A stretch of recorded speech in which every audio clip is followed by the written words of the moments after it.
acontecem, é uma forma.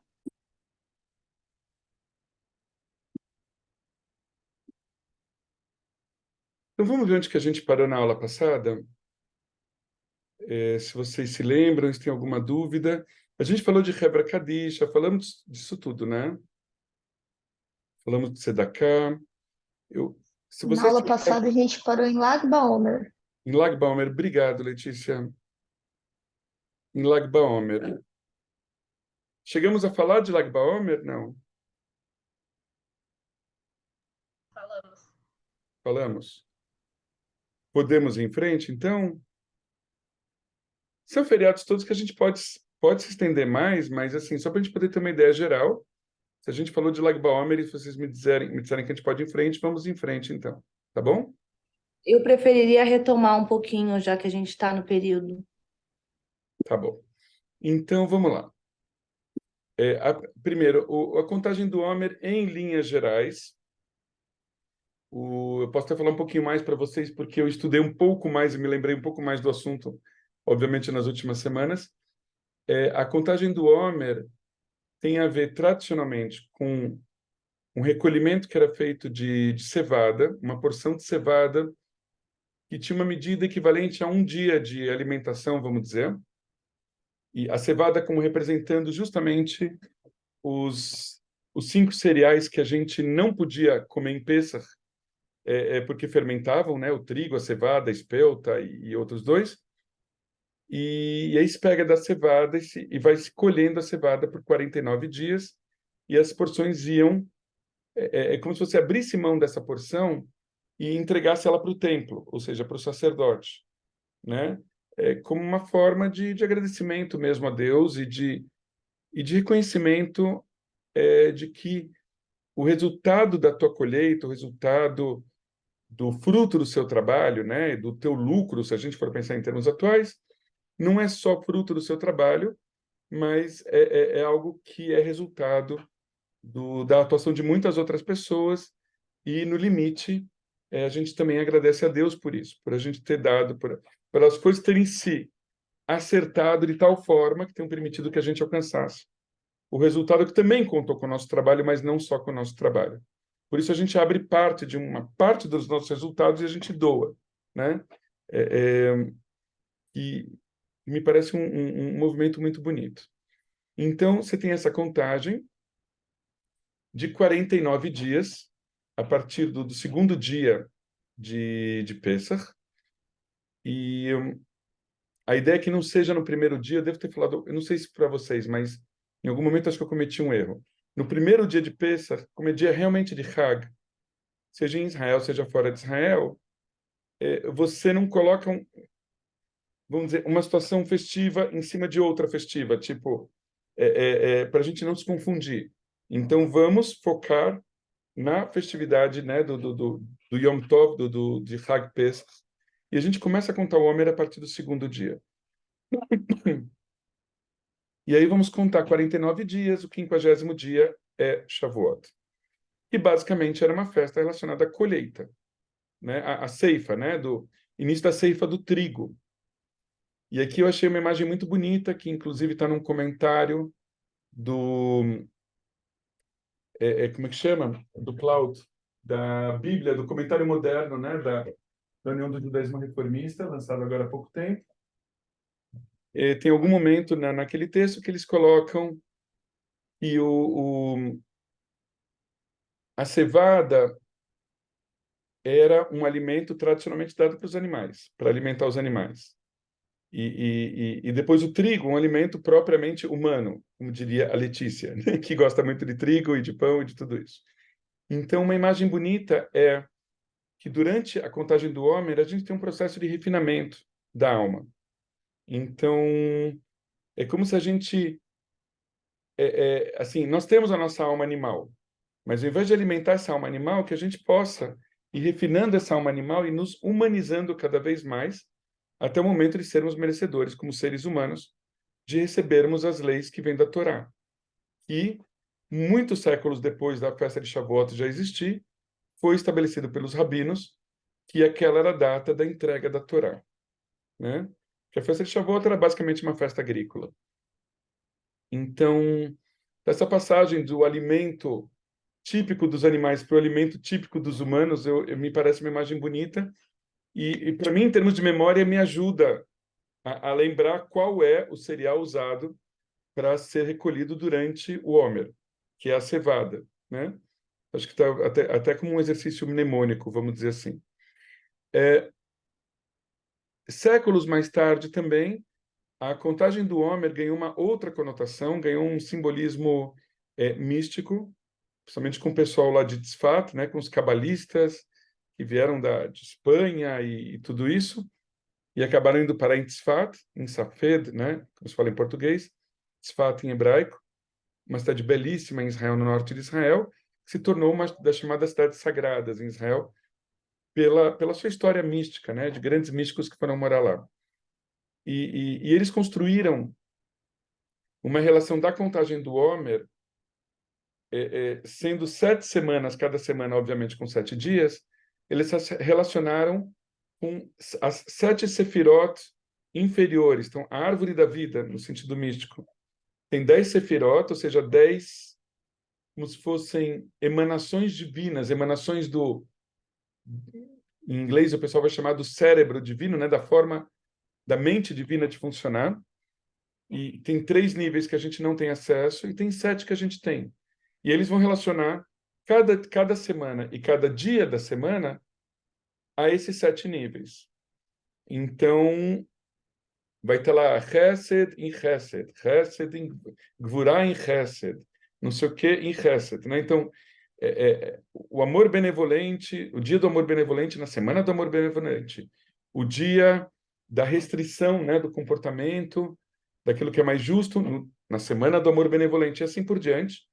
E aí vão ter 49 combinações diferentes que podem nos ajudar a meditar sobre essas expressões da alma divina, que na prática também são da alma humana, e com isso nós nos tornarmos pessoas melhores. E mais uma vez, é um processo de humanização, mas aqui num nível mais espiritualizado e muito bonito, para a gente poder chegar ao momento da entrega da Torá. Eu não sei se foi viajante demais. Lilian, pode falar. Naquele podcast que você compartilhou com a gente, Sim, não agora, quando? Ele tem todas as passagens. é, Ou até onde eu vi tem uma parte. Eu estou escutando um por dia, desde aquele dia. então, desculpa, te É, é, cortei, pode falar. é parecido, é isso, não é? Essa É, reflexão. essa reflexão, e eu gravei em 2021 até o 28º dia, depois eu não dei conta pelas coisas que estavam acontecendo, e eu espero esse ano, agora que eu lembrei dele, poder gravar do 29º dia até o último. Então, foi bom você ter falado, que eu quero buscar os outros e a gente poder ter esse conjunto, né? Eu estou acompanhando, por enquanto Ah, estava dando, então tá bom. espero que dê tempo. É de uma forma bem simples, mas é bacana. E para mim também é legal, depois de 2 anos, escutar de novo e ver, porque é como se fosse uma outra pessoa falando, né? E não eu. Então, porque não é um pensamento necessariamente meu. Eu busquei em algumas fontes e estava dividindo com vocês. Mas é isso, né? Tem alguns lugares que a gente pode buscar fontes para isso.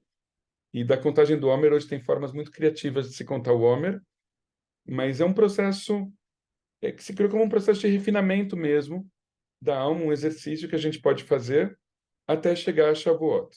E aqui eu vou dividir com vocês algo que vai para além dos nossos estudos, mas que de uns anos para cá tem um pessoal do movimento Jewish Renewal, né, do movimento que a gente traduz como renovação judaica, mas desde que o João Dalla deu um toque para o livro do Guilherme, né, do marido da Adla, de inovação, eu passei a ler o livro do Zalman como a visão do Zalman como uma questão de inovação judaica e não renovação judaica. E a inovação que eles trouxeram foi fazer a contagem do Homer ao contrário, desde o dia da destruição do Beit HaMikdash, do templo sagrado, até Rosh Hashanah. Então, que você sai, você parte da última sefirá, da sefirá mais inferior, que é de Malchut, né, da soberania divina, que é aquela que tem de mais próximo, vamos dizer, com o mundo humano. E aí você vai dela até a última sefirá acessível a gente, que seria a de Hesed, do amor misericordioso. Então, assim, de Pesach A Shavuot a gente vai de Hesed até Malchut, e aí eles estão usando mesmo tipo de contagem, contam 49 dias de Malchut para chegar em Rosh Hashanah, na Sefirah de Hesed, do amor misericordioso. Então, assim, são exercícios, mas eu não quero confundir, não vou mais falar disso, né? Mas só para saber que a contagem do Homer tem esses dois sentidos. Eu diria três. Tem então, o sentido agrícola, esse sentido místico, e ele tem também. Agora estão me vindo outros sentidos. Eu vou falar só mais um terceiro. É um período tido como um período de semiluto na tradição judaica. E acho que a gente deve ter falado sobre isso também, porque tradicionalmente se acredita que nessa época do ano, na época de Rabi Akiva, questão de uns 2000 anos, houve uma praga que assolou os discípulos de Rabi Akiva e acabou matando pelo menos 24 mil discípulos, né? A gente não sabe que praga é essa. Sempre que isso acontece, que a gente não sabe direito o que é, os rabinos dizem, olha, é porque faltava respeito de um com o outro, né? Então, essa praga seria a praga que tem um pouco a ver com o que a Adla disse antes, da gente tratar melhor as pessoas, né? Com menos julgamento, com mais acolhimento.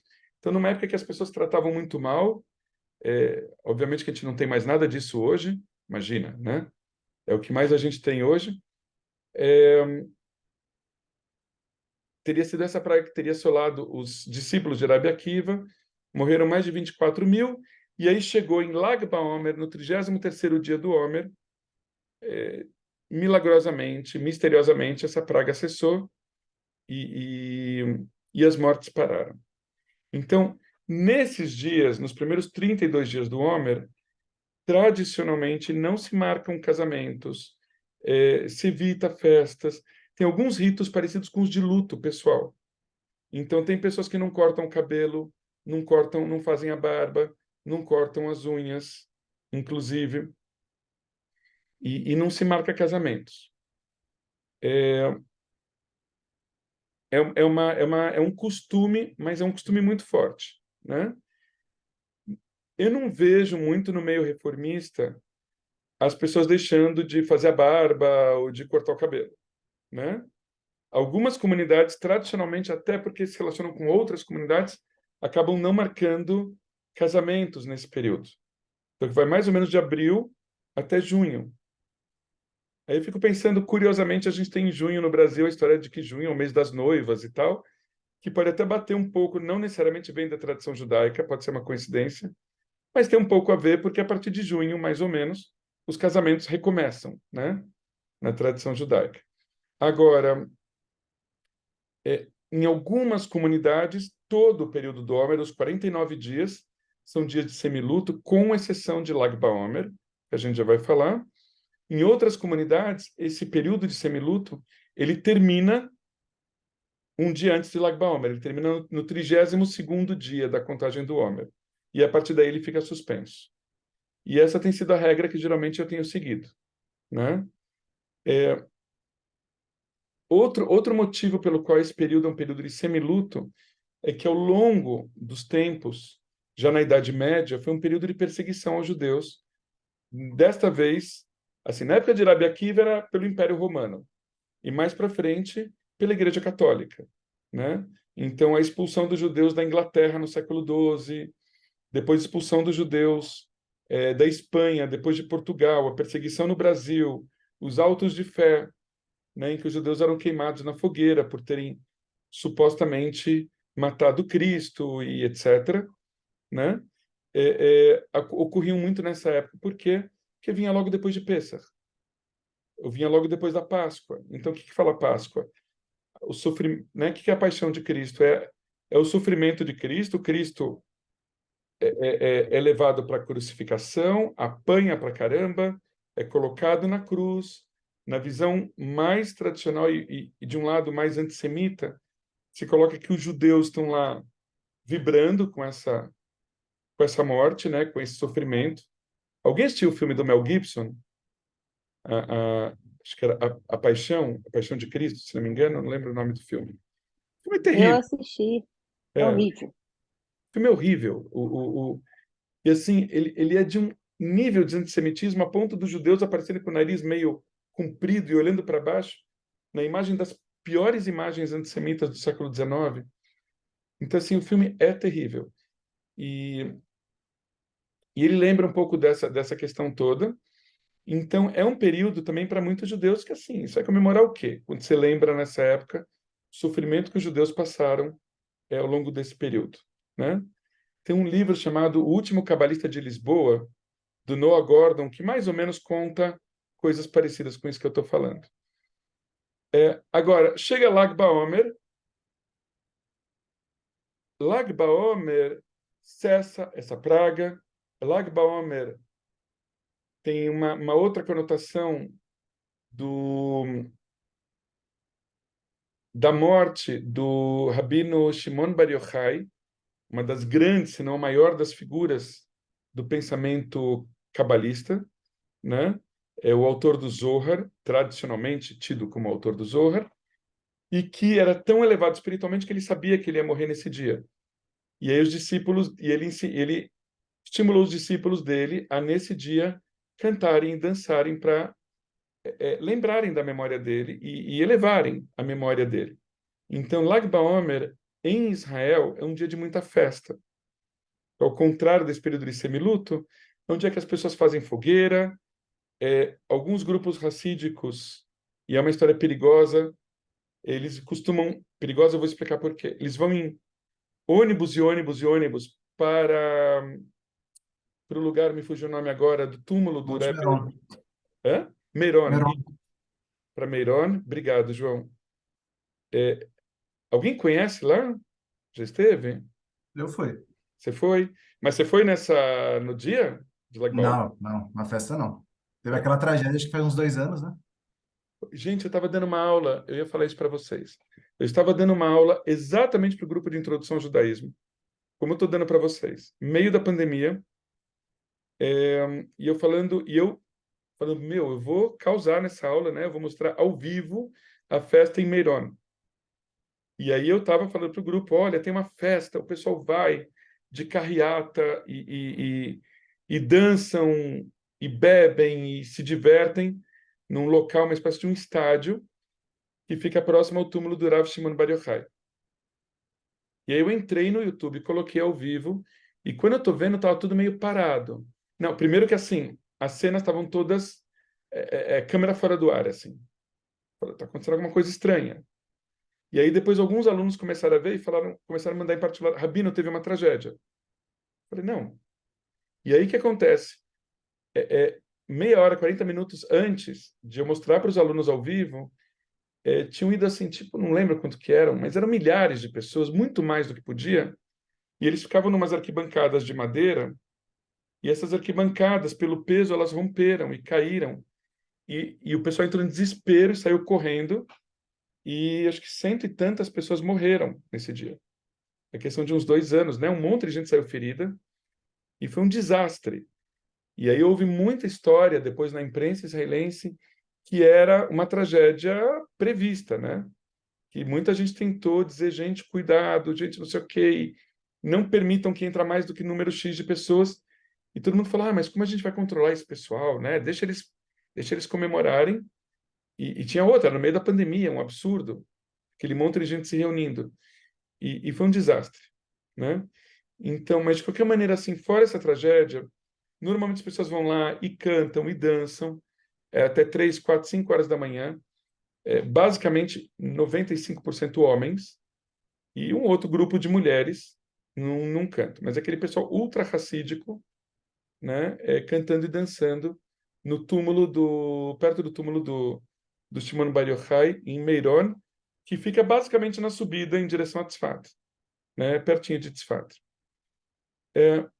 Em Israel é muito comum o pessoal pular fogueira ou dançar em volta da fogueira. É engraçado, né? Porque em junho, não chega em junho, é maio, junho, praticamente. Não tem nada a ver com as festas juninas, obviamente, mas tem coisas que lembram. Porque tem a fogueira, porque o pessoal faz batata assada, brincam de arco e flecha, porque tem uma situação da época do Rabi Akiva, que tinha um grande líder militar, que era Shimon Bar Yochai. Gente, não precisam lembrar tudo isso, depois vocês vão vendo com o tempo mais sobre essas histórias. Shimon Bar Yochai foi um grande líder militar da época de Rabi Akiva, que os discípulos de Rabi Akiva eram soldados de Shimon Bar Yochai e lutavam, faziam uma resistência em relação aos romanos. Em algum momento eles foram derrotados, mas houve uma luta muito forte. Então, no final das contas, Lag BaOmer é um dia de festa, tá? E é muito comum em Lag BaOmer se celebrarem casamentos, porque o pessoal passou aí um mês sem poder celebrar casamento. Então, Lag BaOmer acontecem muitos casamentos nesse dia. E daí para frente, na maioria das comunidades, os casamentos já estão permitidos. Tudo bem? Ou foi muita coisa? Ou querem tocar em algum outro assunto em relação a isso? Tá. Então, vamos lá. E a gente vai para Sukkot, a terceira grande festa de peregrinação. A gente falou de Sukkot? Acho que ainda não, né? Falamos, acho que durante o curso, mas só para a gente lembrar, Sukkot, Açúcar, né? Que vamos dizer, é o período em que os judeus, que os hebreus, né? O povo de Israel, estavam peregrinando pelo deserto. Então, em algum momento da Torá, Deus disse assim, olha, vocês têm que comemorar essa festa para vocês se lembrarem né, da situação precária que os seus antepassados passaram quando peregrinavam pelo deserto, que não era uma coisa tranquila. Vou fazer um parênteses para vocês. Esses dias eu vi umas fotos de uma menina que inclusive frequenta Betel. Eu fugi agora o primeiro nome dela, o sobrenome é Biton, que era uma pessoa muito legal, e ela estava com uma amiga atravessando o deserto do Saara. Então ela aparece em umas fotos bonitas, e não falei de Shavuot, posso falar depois, podemos voltar para Shavuot. Vou falar, desculpa, pulei Shavuot, vocês têm razão. Então, bom, eu vou falar bem curto a história da Vitória Biton, lembrei o nome dela, que assim, super no maior conforto, andando pelo deserto do Saara, mas isso é nos dias de hoje, para quem pode pagar um bom guia turístico e ir em bons hotéis, mas não era assim no deserto. Vamos voltar para Shavuot, desculpe, eu pulei Shavuot. Nós estamos indo agora para a festa de Shavuot, que é, tradicionalmente, então, a festa da colheita, da ceifa, né, do trigo. Ela acontece no início do verão. Diferente de Pesach, que tem duração de 7 a 8 dias, Shavuot tem duração de 1 a 2 dias. 2 dias na diáspora, ou seja, fora de Israel, 1 dia em Israel. E essa festa ela é também conhecida aí a partir da visão rabínica como Hag Matan Torah, a festa da entrega da Torá. Segundo os rabinos, foi nesse dia que Deus entregou a Torá para o povo de Israel. E aí tem essa comemoração. Não confundir com Simchat Torah. Simchat Torah, a festa da alegria da Torá, que acontece depois de Sukkot, né? 1 ou 2 dias depois de Sukkot. É uma festa muito posterior, quer dizer, quando eu digo muito posterior, ela foi criada séculos depois, e ela, na verdade, ela comemora Simchat Torah, o final e o reinício da leitura da Torá. Então, já está numa época que já existem sinagogas e o processo de leituras semanais da Torá já é um fato, e aí, quando termina a leitura, começa-se de novo, tem uma festa chamada Simchat Torah. Shavuot é festa da entrega da Torá por Deus ao povo de Israel no deserto do Sinai. Tá certo? Então, não confundir as duas festas. Elas podem ter alguma ligação, mas não confundi-las. Em Sukkot, existe o costume da gente ter refeições à base de leite. Então, tortas de leite, pudim de queijo, eu poderia pensar no Brasil pudim de leite condensado e etc. Porque se compara a entrega da Torá para o povo de Israel, ela é vista como algo tão essencial à alma judaica quanto o leite materno é para o bebê.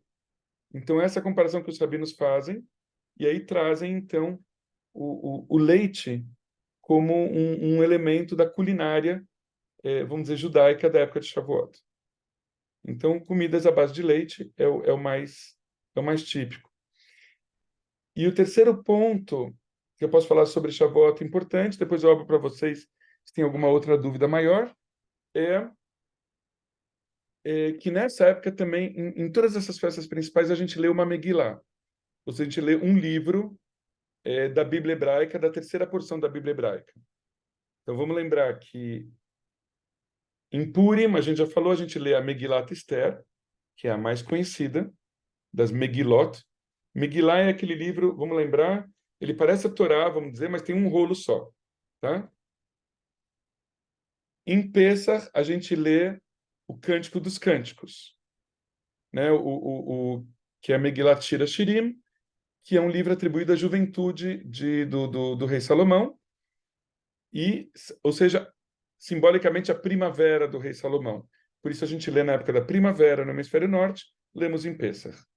Shavuot é a festa do verão.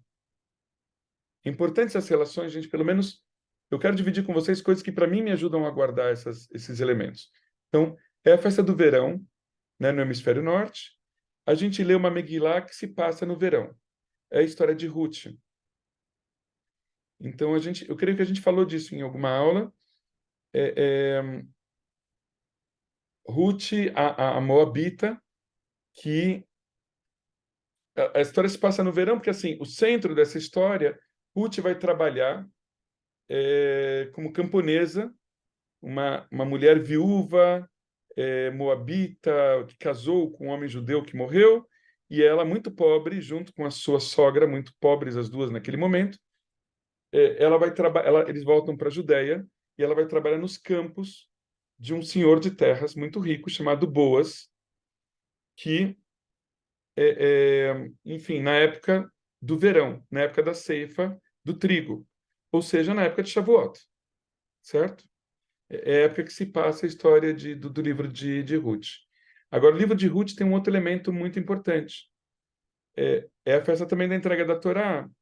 E Ruth, de um povo moabita, ela se integrou a uma família judia, né? Ela se casou com um homem judeu. Não se fala em conversão ao judaísmo. Ela se casou com um homem judeu, assim como uma outra moça moabita, e vão morar todos em Moab. E esses dois homens morrem, e elas com a sogra, a Noemi, elas começam a voltar para a Judéia, mas a Noemi fala para as duas: vocês não precisam voltar comigo, vocês não são judias, voltem para o povo de vocês não precisam. Não era uma questão de discriminação, vocês não precisam sofrer por isso. Vocês são jovens, vocês são bonitas, recomecem a vida de vocês, sabe? E me deixem sozinha, me deixem voltar para minha terra. E uma delas, depois de muita insistência, chora e lamenta, mas volta para Moab. E a Ruth fala: não, Noemi, você é minha família, a tua casa é minha casa, onde você for morar, eu quero morar, onde você for morrer, eu quero morrer. E no final ela fala: o seu Deus é o meu Deus. Aqui eu estou enfatizando isso porque, assim, a primeira coisa que ela falou não foi: o meu Deus é o seu Deus. Quer dizer, o seu Deus é o meu Deus. A primeira coisa que ela falou foi: a casa onde você vive é onde eu quero morar. Ou seja, o vínculo afetivo dela com Noemi era mais importante. Depois de construir esse vínculo, depois de se aculturar no meio judaico, é que ela vai falar: eu acredito no mesmo Deus que você. E não o contrário.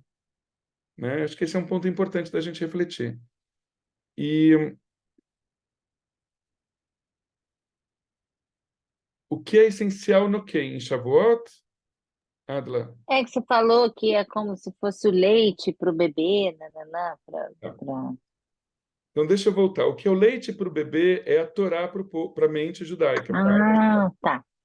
Tá? A Torá para a alma judaica equivale ao leite para o bebê. Por isso, os rabinos definem que a gente deveria ter refeições à base de leite, com esse elemento simbólico. Tá bom?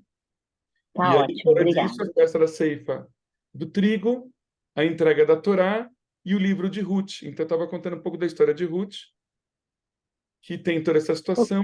Em algum momento, ela vira para a sogra dela e fala: não vou abandonar vocês, porque eu já faço parte, esta aqui já é minha vida são vocês. E aí a Noemi se convence disso e leva ela com ela. E aí a Ruth vai trabalhar no campo de Boaz. Boaz, inclusive, protege Ruth. É uma situação que eu tenho a impressão clara de que Ruth é assediada pelos outros trabalhadores ou por outras pessoas poderosas, e o Boaz protege ela, e ela acaba orientada pela sogra, né? Se aproximando de Boaz, e, enfim, os dois se casam, e ela é muito bem recebida pela comunidade, diga-se de passagem, né? E aí, como descendente de Ruth, então, antes uma moabita, uma mulher viúva e tudo isso, dela vai descender o rei Davi, que pela tradição judaica é o maior dos reis, e é dele que vai descender o Messias. No final das contas, o Messias vai descender de Ruth, né? Essa mulher moabita e que não nasceu judia. Então é uma história muito interessante e que acontece nesse momento. E Ruth é uma espécie de, para muita gente, uma espécie de arquétipo da pessoa que se torna judia porque quer e se torna judia com todo mérito, né? Tipo, ela ganha 10 com louvor, né?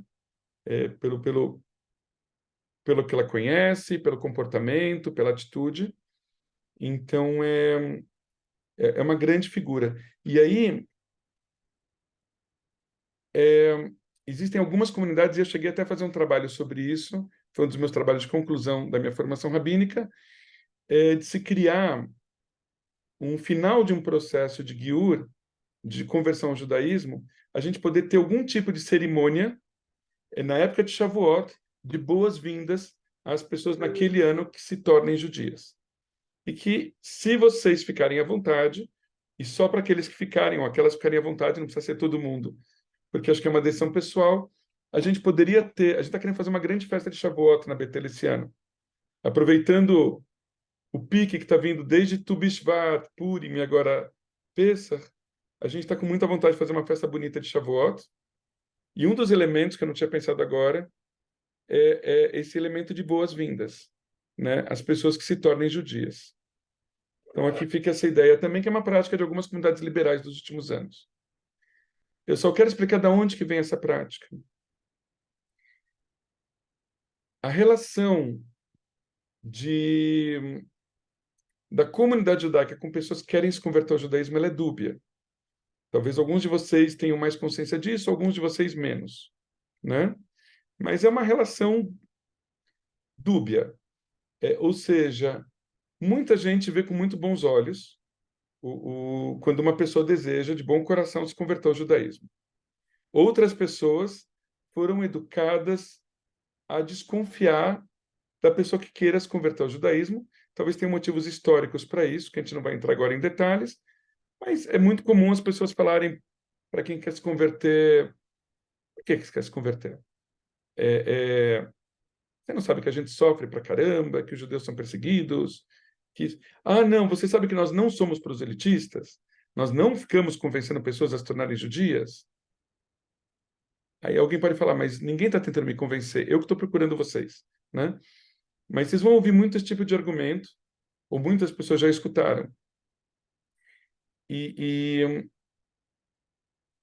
Aí eu posso dizer para vocês que, assim, mesmo nas comunidades liberais, isso é muito comum. E nos anos 70, nos anos 80, no Brasil, em outros lugares, em que 90% dos casamentos eram entre pessoas judias, quando uma pessoa se casava fora da comunidade judaica, isso era uma coisa mal vista.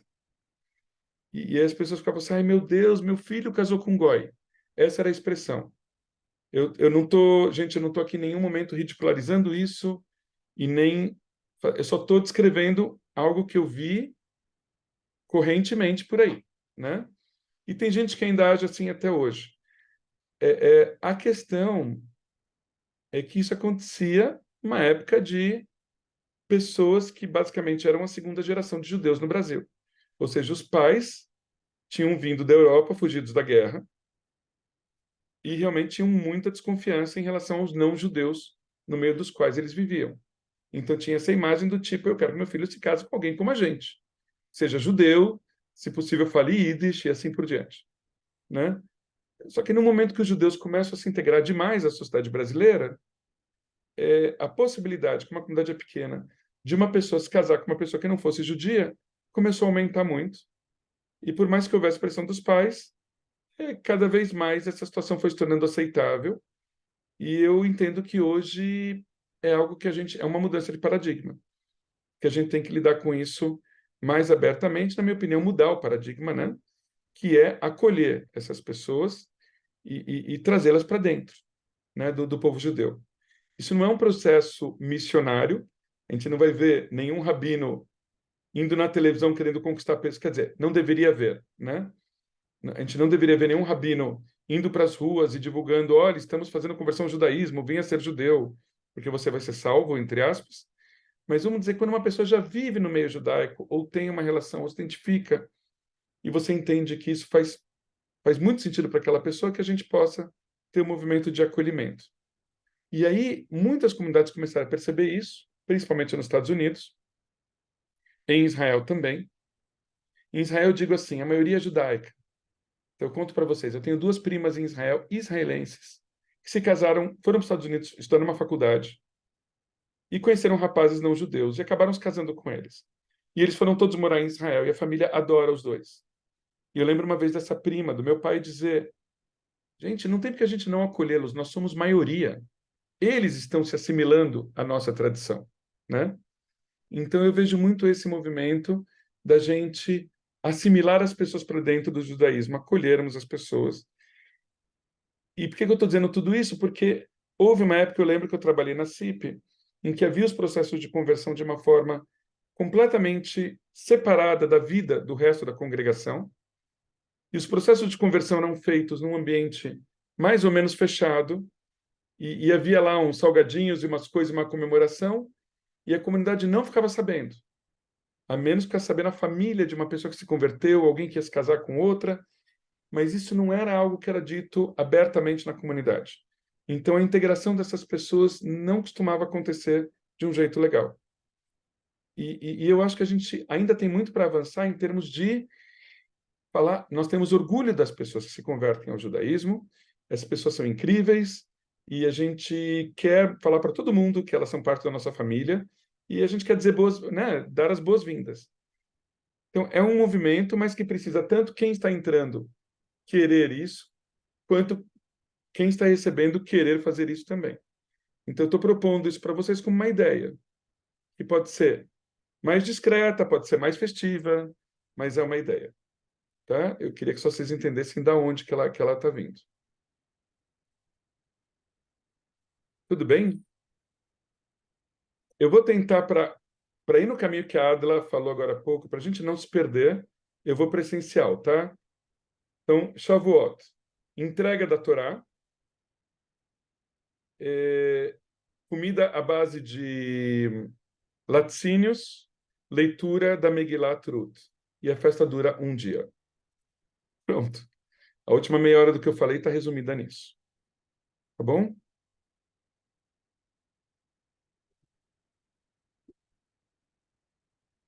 Megilat Ruth, isso. Megillah, gente, Megillah sem o T quer dizer como se fosse um livro na forma de um único rolo. O T quer dizer Megillah de Ruth. Esse sufixo quer dizer o de. É como tem Kabbalat, Shabbat. Eu vejo algumas pessoas falando o Kabbalat, né? Mesmo às vezes o nosso Hazan fala: você vai para o Kabbalat? Você vai para o Kabbalat Shabbat, né? Quer dizer, o recebimento é como se você falasse: você vai para o recebimento do, né? Tudo bem, é uma forma mais íntima para falar do Kabbalat Shabbat, mas esse T é um sufixo, quer dizer de, da ou do, tá bom? Livro de Ruth. Megilat Esther. Agora, se eu falar só a Megillah, sem o T no final, eu estou falando da Megilat Esther, do livro de Esther. Quando eu quiser falar das outras, eu preciso falar o nome completo. Megilat Esther, Megilat Shir Hashirim, e assim por diante. Tá bom? São 5. Porque a de Esther é a principal? Como? A de Esther é a principal, por isso? É. Quando eu falo de Megilá, eu estou falando da de Esther, tá bom? Subentende-se Esther, tá bom? É a mais conhecida, na verdade, né, com esse nome, então por isso que ficou.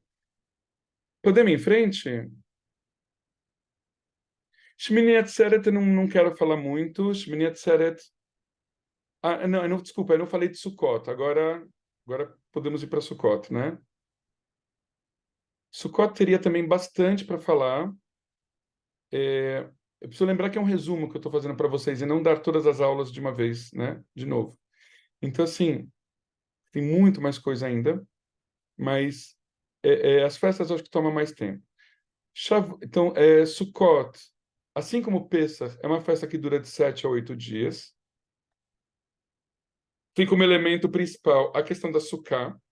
Vocês lembram, né, que é uma tenda que ela é fechada pelo menos em 3 lados e ela tem o teto que ele é coberto geralmente por folhas e obrigatoriamente vazado para que a gente possa não só ver o céu, mas que a gente possa sentir o vento e eventualmente se bobear até as chuvas.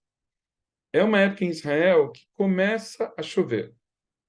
Então é um meio que a Sukkah, ela precisa mostrar para a gente.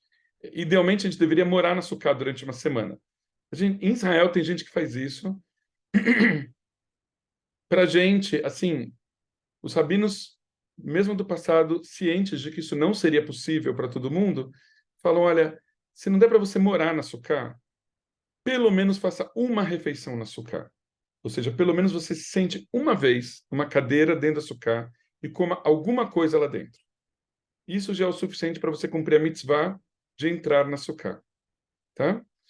Então, você vê a flexibilidade, né? A mitzvah de Sukkot é desde sentar-se na Sukkah e comer alguma coisa lá dentro, até passar 7 dias dentro da Sukkah. Outras mitzvot relacionadas a Sukkot tem 4 espécies, que a gente chama de Arbaat Haminim, as 4 espécies vegetais, que são... Vocês têm isso na apostila, nos livros, ou depois a gente pode voltar. O etrog, o lulav, Lulav, hadas e aravá. Então vamos lembrar. O etrog é uma espécie de limão siciliano.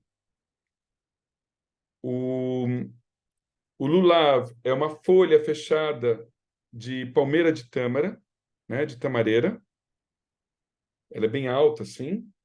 O hadas são folhas de murta ou mirta, cada um chama de um jeito, que é uma folhinha pequenininha, e a aravá são folhas de salgueiro, ou chorão, como se diz no Brasil, também, que dá na beira do rio.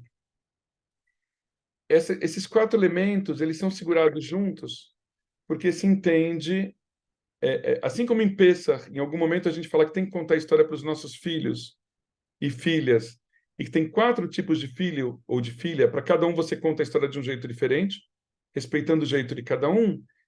Em Sukkot você tem um elemento parecido. Você tem essas 4 espécies que a gente segura junto e chacoalha junto para todos os lados, né? Para 4 lados, para cima e para baixo. E, em resumo, a gente pode dizer que seguramos juntos porque representam os 4 tipos de judeus, cada um com as suas características e cada um com as suas qualidades e com as suas faltas. Mas que no final estamos todos juntos, um complementa a falta do outro. Eu não vou entrar mais detalhes do que isso, acho que não precisa nesse momento. Se vocês quiserem, a gente pode estudar num outro momento, ou vivenciar a festa de Sukkot e nos prepararmos para ela, quando estivermos nos aproximando. Mas, basicamente, então, os elementos principais, a Sukkah, e chacoalhar essas 4 espécies. E nós temos também uma Megilá que é lida. Essa festa se passa na época da colheita principal, é o outono em Israel, a festa da colheita dos frutos, propriamente ditos. E a Megilá, vamos pensar, gente, se em Pêssar era a primavera e a gente lê um livro do rei Salomão relacionado à sua juventude, em Sukkot a gente lê outro livro do rei Salomão referente ao outono da vida de Salomão, ou seja, a velhice da vida de Salomão. E esse livro é o Eclesiastes. Em hebraico a gente fala Kohelet, em português o Eclesiastes. Enquanto o Cântico dos Cânticos falava do homem apaixonado pela mulher, a mulher apaixonada pelo homem, um corre atrás do outro nos campos de flores e lírios, e um olha, olha como teu corpo é bonito, não, o seu corpo é lindo, e aquela coisa toda um tanto, né, adolescente com hormônios à flor da pele e um texto extremamente erótico, a gente chega no Eclesiastes numa história de um homem que chega no final da vida e fala, poxa vida, eu enriqueci, eu tenho poder, eu tenho um monte de sabedoria, e o que vai acontecer comigo? Para que eu precisei juntar tudo isso? No final eu vou morrer, vai entrar bicho pelo meu nariz, como todo mundo, e nada do que se cria é novo, não existe nada de novo sob o céu. Tem um monte de frases que a gente conhece que são do Eclesiastes, né? Tem cantos, inclusive da cultura americana, né, que se canta coisas relacionadas a um tempo para nascer, é um tempo para morrer, há um tempo para guerra, um tempo para paz, um tempo para abraçar e um tempo para soltar, um tempo para recolher as pedras e um tempo para espalhá-las. Isso tudo está no livro do Eclesiastes. Um livro um tanto triste, do final da vida de uma pessoa se questionando, tá, e valeu a pena? No final do livro, ele até coloca, olha, quer saber, valeu a pena, e o que é importante é a gente fazer aquilo que Deus espera da gente, e boa, né? Só uma curiosidade, tem gente que diz que essa última parte do Eclesiastes teria sido adicionada ao texto a posteriori, mas isso é uma opinião de alguns pesquisadores. Agora, é um texto que fala do outono da vida de uma pessoa que se pergunta, gente, será que valeu a pena? Né? Todas as conquistas da vida e assim por diante. Por outro lado, é uma festa, enfim, que fala dessa resiliência, dessa caminhada do povo judeu pelo deserto, em situações precárias, mas nós sobrevivemos. É uma festa em que se comemora a colheita, quer dizer, se passou o ano inteiro trabalhando, esse é o momento de festejar e até expor os frutos da sua colheita. Então, é uma festa de muita, muita alegria também. E ela dura de 7 a 8 dias. O 8º dia a gente vai chamar de Shmini Atzeret. É o 8º dia de reunião. Aqui se lê Atzeret. Tá? Opa, escrevi errado. Atzeret.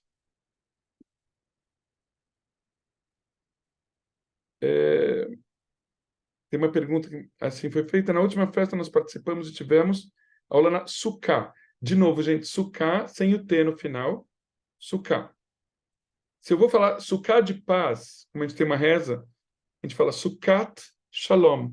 O T é um sufixo, de novo. Tenda de paz.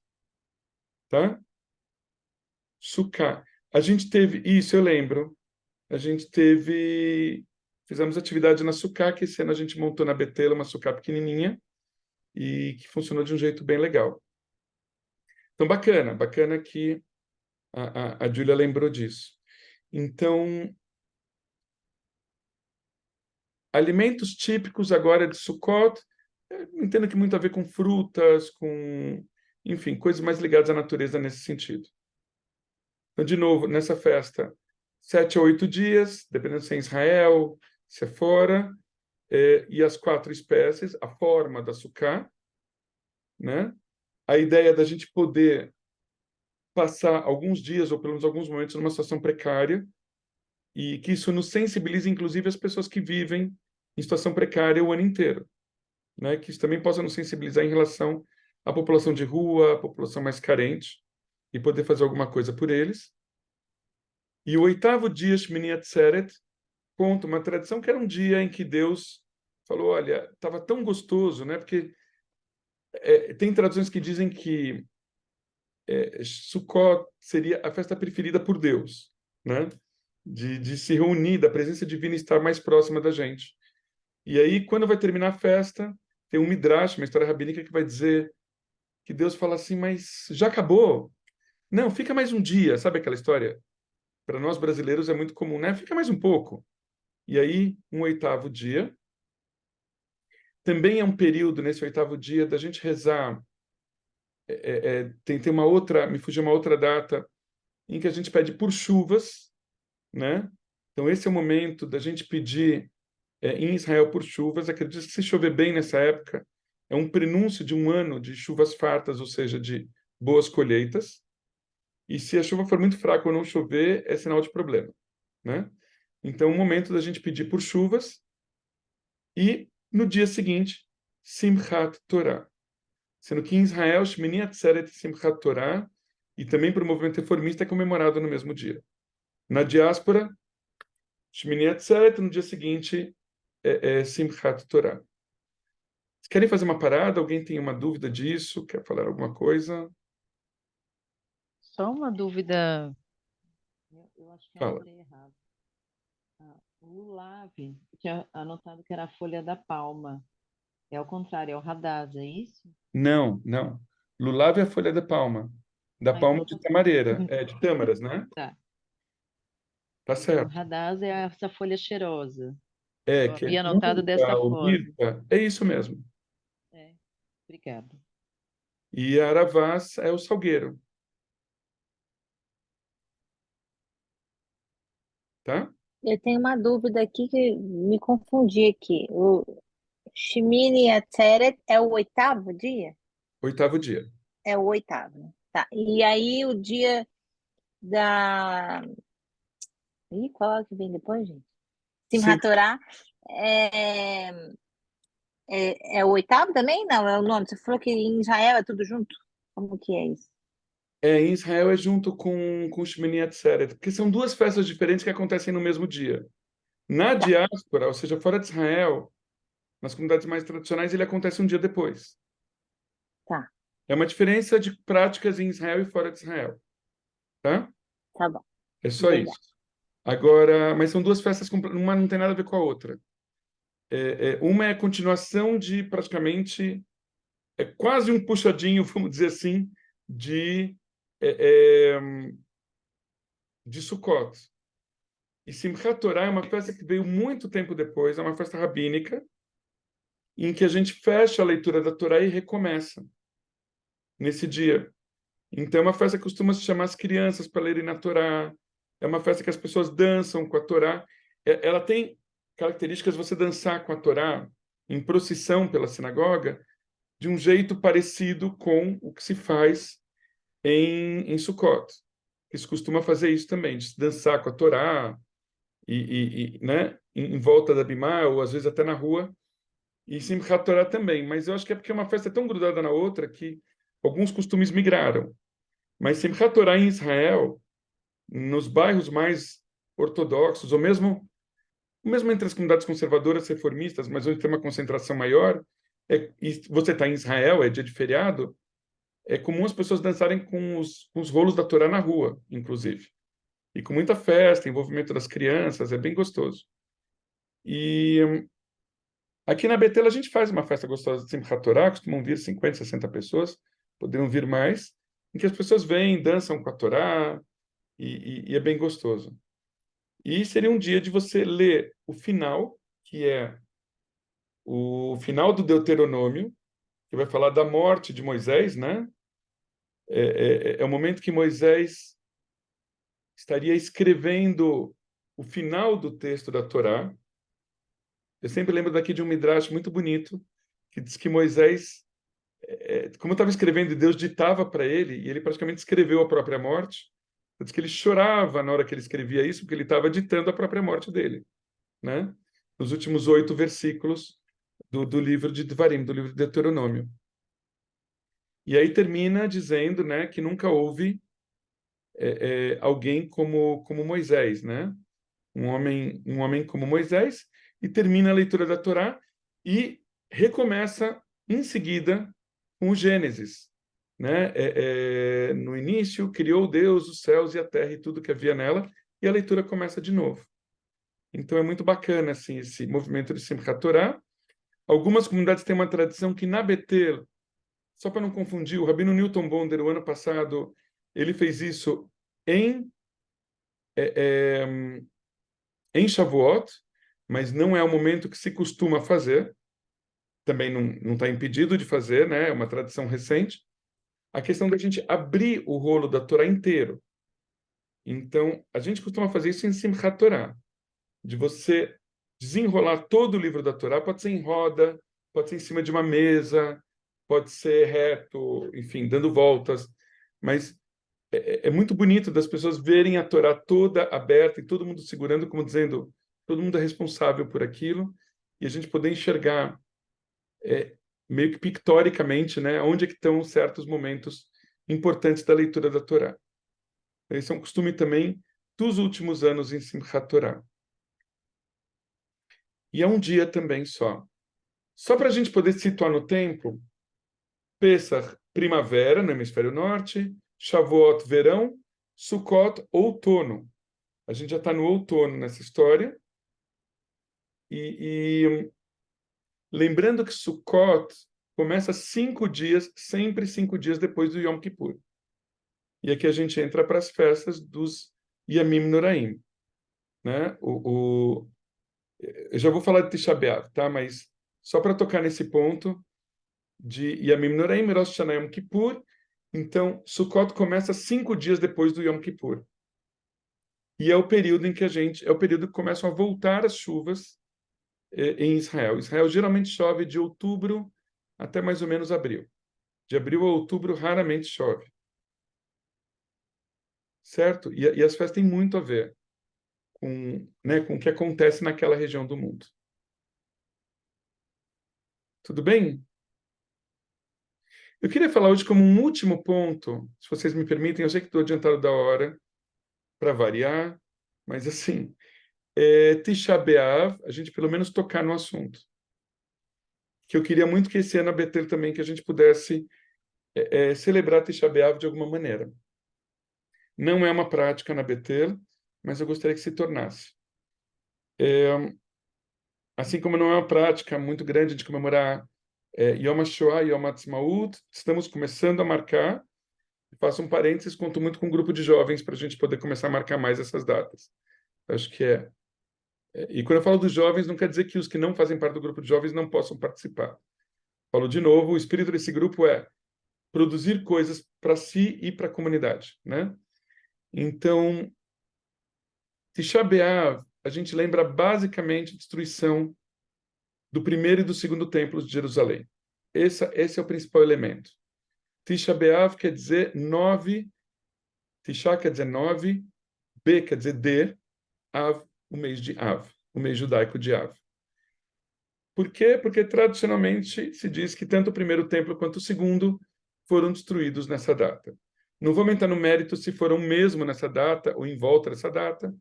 Tisha B'Av é a data que lembra a destruição do primeiro e do segundo templos e vai lembrar muitas outras tragédias ao longo da história do povo judeu.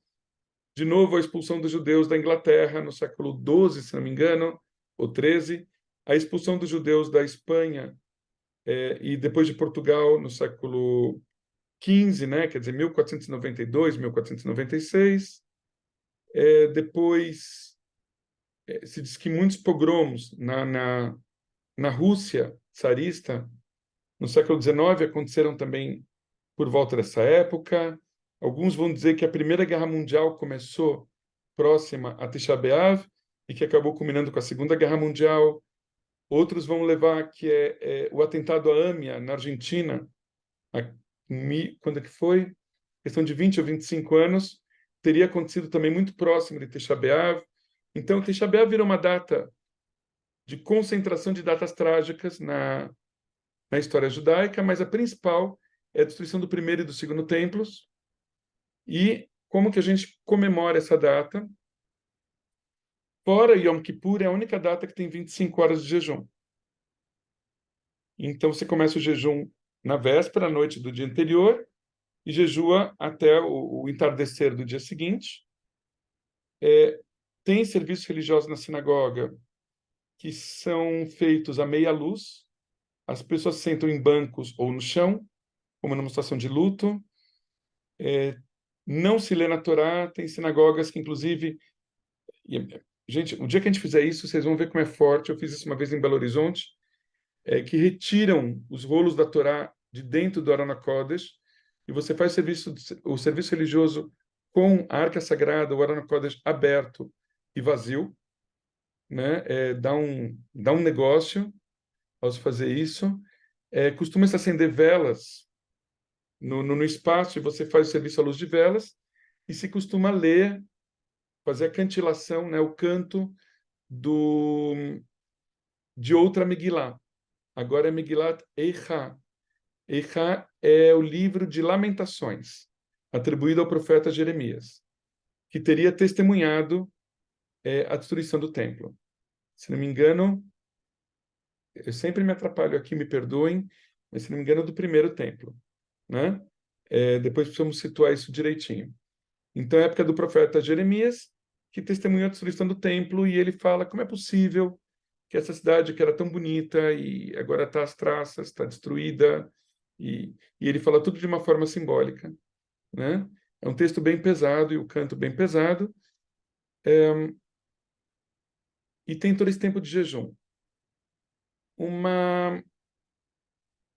dos motivos que eu imagino que na Betel e em outras comunidades não se festeja, primeiro que é uma data muito pesada, acontece em julho, que é período de férias, e, ou seja, não favorece muito convidar as pessoas para virem na sinagoga num período como esse. Agora, a gente poderia aproveitar Tisha B'Av dentro de uma visão mais liberal. Em alguns lugares as pessoas têm feito jejuns até o meio-dia. Por quê? Porque com a independência do Estado de Israel, Jerusalém como sua capital e tudo isso, se entende que, em parte, o processo de redenção já começou, e Israel já é soberana de novo, Jerusalém é uma cidade soberana. Então, embora o templo não esteja construído, a vida judaica na terra de Israel é um fato, né? Nos dias atuais. Então, algumas pessoas, desde a questão da independência do Estado de Israel, desde 1948, entendem que esse jejum deveria ser diminuído de 25 horas para até meio-dia. E é uma possibilidade. E outra possibilidade é criar, mesmo que a gente não faça o jejum, momentos de estudos e de reflexão e de meditação sobre a questão de amar ao próximo como a si mesmo, né? Sobre a questão das relações dentro da comunidade, de empatia. Aqui eu volto para uma fala da Adla do início da nossa aula, antes da gente começar a gravar, que eu estava dedicando a nossa aula ao falecimento de um rapaz, né, da família Gurfinkel, e da gente poder falar de como a gente não pode julgar e como a gente deve prestar atenção aonde que a gente está falhando, que acaba não enxergando o sofrimento dos outros, né? Aqui é uma situação limite, mas onde que a gente não consegue enxergar o sofrimento dos outros e como nos mostrarmos solidários.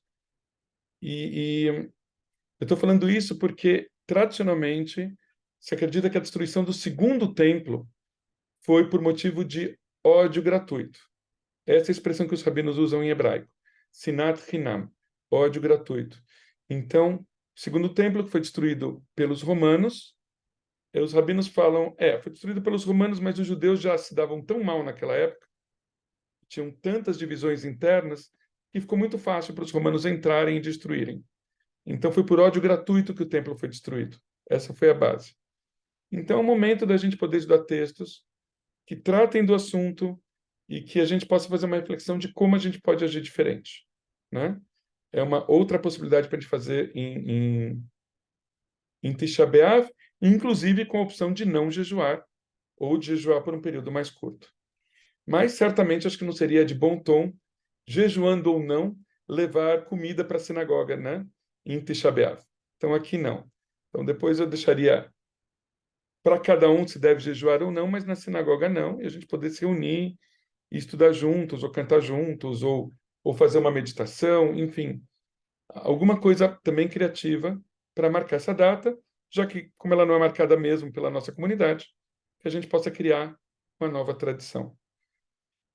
E a minha sugestão, se vocês não tiverem mais perguntas, era a gente parar por aqui por hoje, e na próxima aula retomar a partir dos Yamim Noraim, né? A minha preocupação agora, se vocês puderem realmente ir estudando e trazerem perguntas, porque eu não gostaria mais de adiar o final do nosso curso por um motivo. Porque eu já adiei num mês, né?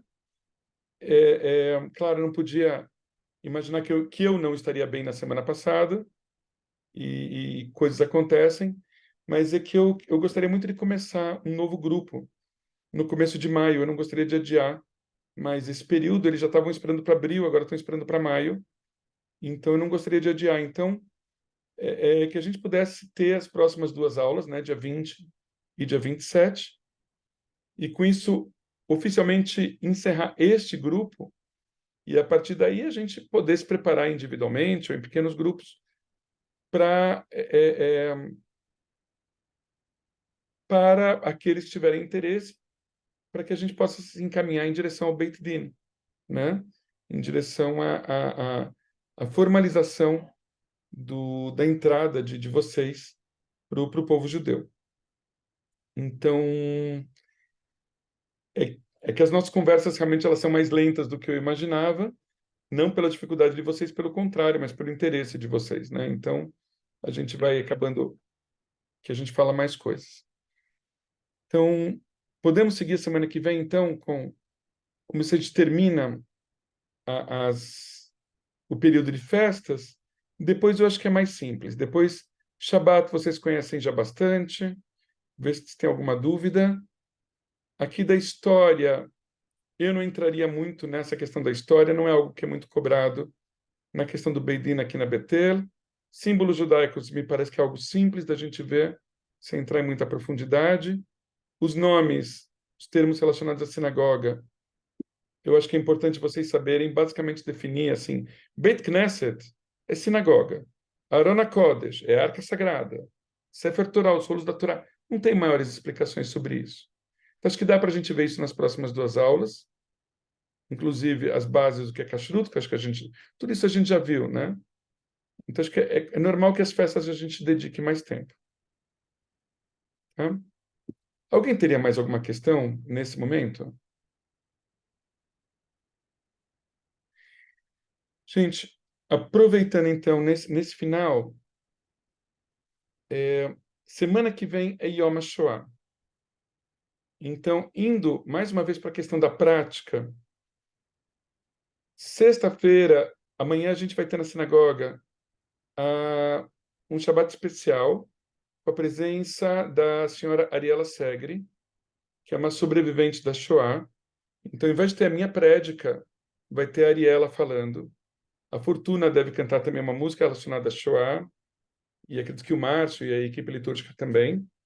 Então vai ser um Shabbat mais contido. Eu acho que já vai trazer um pouco do espírito do Yom HaShoah. E eu tenho a impressão de que assim vão ter outros eventos na comunidade judaica para se marcar o Yom HaShoah.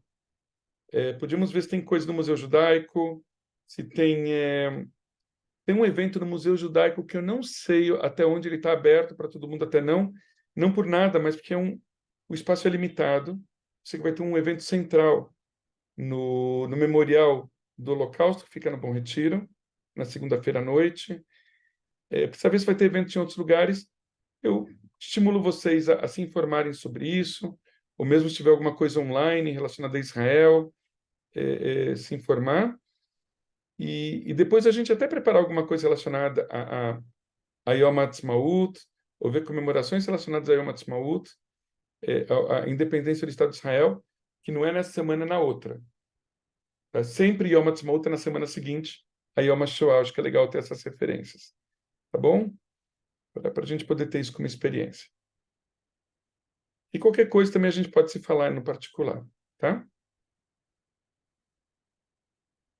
Legal, gente. Então, olha, eu vou falar, eu só vou desligar aqui e dizer para vocês uma